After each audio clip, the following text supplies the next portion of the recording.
What is up, guys? It is Tony here, and today we're doing the third episode of the zombie week here of triple monitor gaming videos. This time we're doing my absolute favorite zombie game, 7 Days to Die. To be completely honest, this is a super low budget alpha. I believe it's still alpha, right? Or maybe it's beta. I don't know. I think it's alpha. Pretty sure it's alpha build. So this game's pretty like Minecrafty and low budget, early Minecraft days type of game. It has some glitches here and there for sure. There are some things that they're definitely going to work on that need to be worked on. But all around, this game is extremely fun to play. I could play this game on single player for hours on end. I could play it on multiplayer for hours on end. I mean, this game is super addictive, and for me, it's one of the more, although it's a little buggy at times and weird, it could be the most realistic for me in terms of like it scares the crap out of you.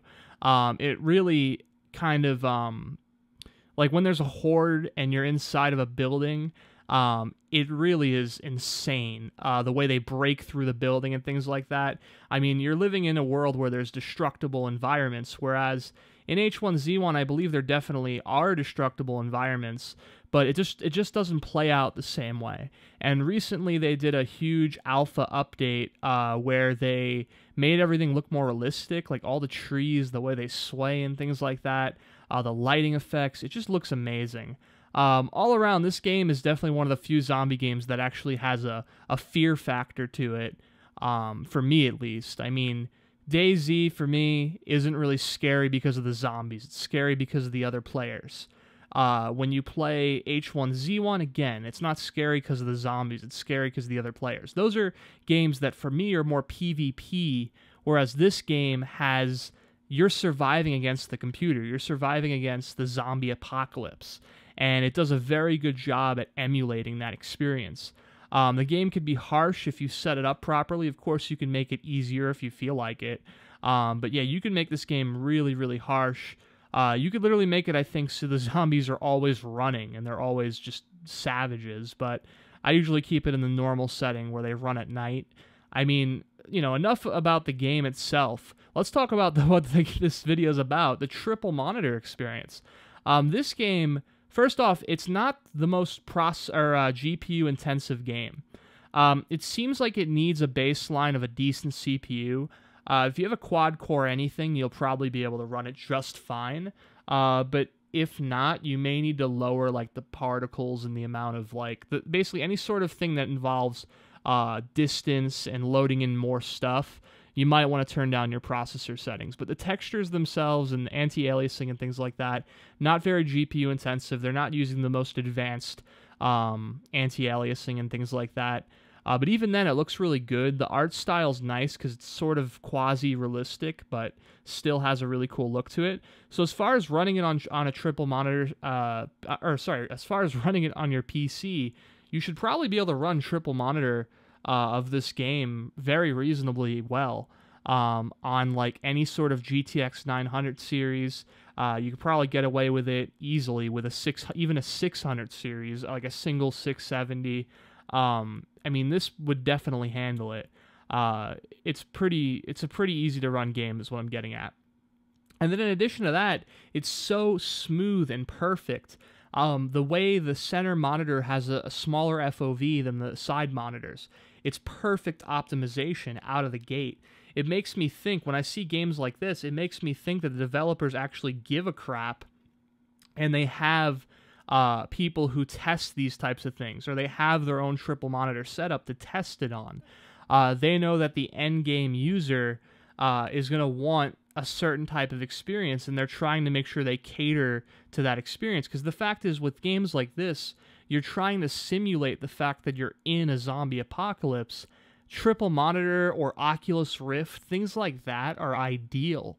I mean, if you're designing a game that wouldn't really benefit much from a triple monitor experience, it's understandable not to have the best optimization for it. But when I play games like DayZ, which I played last time, and the optimization's awful, it just makes me wonder, like, what's the point? It's a simulation game. I mean, simulation is benefited most by having great video and audio equipment, so why not cater to the people who have that great equipment? And in the case of 7 Days to Die, made by a very small developer, really not that, large of a game. There's not many people playing it. It's not a super popular game.